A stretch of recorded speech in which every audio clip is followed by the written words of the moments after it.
태형건설 왜 문제없다던 F4의 발등에 불이 떨어졌다.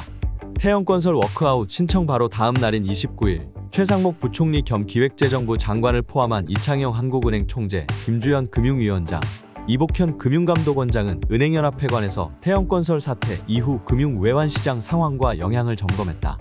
당국은 현재 85조 원 수준의 시장 안정 조치를 운영 중이라며 금융시장 안정을 목표로 필요한 경우 안정 조치를 충분한 수준으로 즉시 확대하겠다고 했다.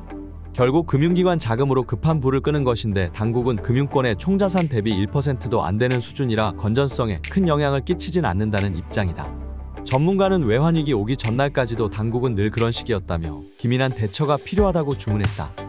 이날 최 부총리는 거시경제 금융현안 간담회 모두 발언에서 시장 안정 조치는 작년 10월 레고랜드 사태에 따라 50조 원 수준으로 가동한 이후 부동산 프로젝트 파이낸싱 및 건설사 지원 조치가 순차적으로 추가돼 현재 85조 원 수준이라며 필요시 추가 확대해 시장 변동성의 확대 가능성에 선제적으로 대비하겠다고 말했다.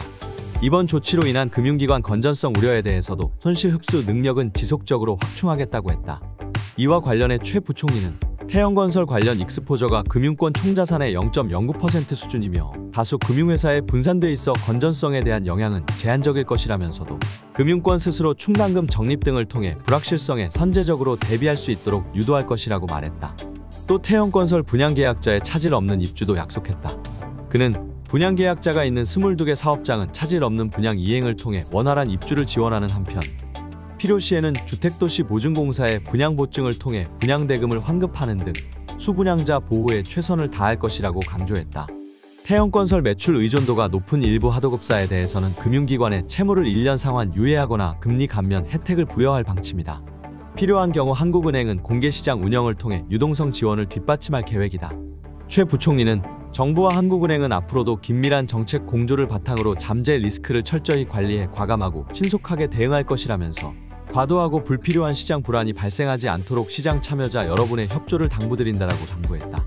태형건설도 새마을금고와 지난해 흥국생명 전철을 밟게 됐다. 지난 7월 터진 새마을금고 유동성 위기에 금융당국은 은행권을 소집해 판매조건부 채권 매입을 통한 유동성 지원을 요청했다.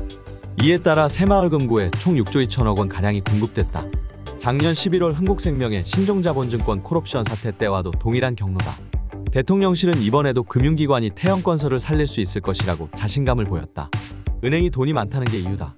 당국이 공개한 시장안정조치 확대 방안을 보면 한국주택금융공사 및 주택도시보증공사, 산업은행, 기업은행, 신용보증기금 83개 기관의 채권시장안정펀드, 건설공제조합, 증권사, 캠코 등 금융업권 등의 기관이 총 84조 5천억 원을 지원하는 것으로 집계돼 있다.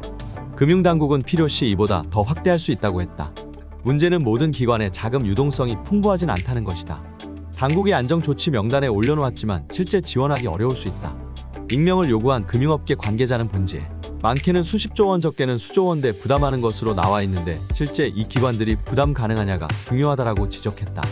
그러면서 태형건설 관련 익스포저가 0.09%에 불과하다곤 하지만 금융당국은 늘 그래왔다. 1997년 당시만큼 심각한 금융위기가 온다는 건 아니지만 이금융권과 지방증권사 문 닫을 수 있다. 지금은 시작에 불과하다라고 경고했다.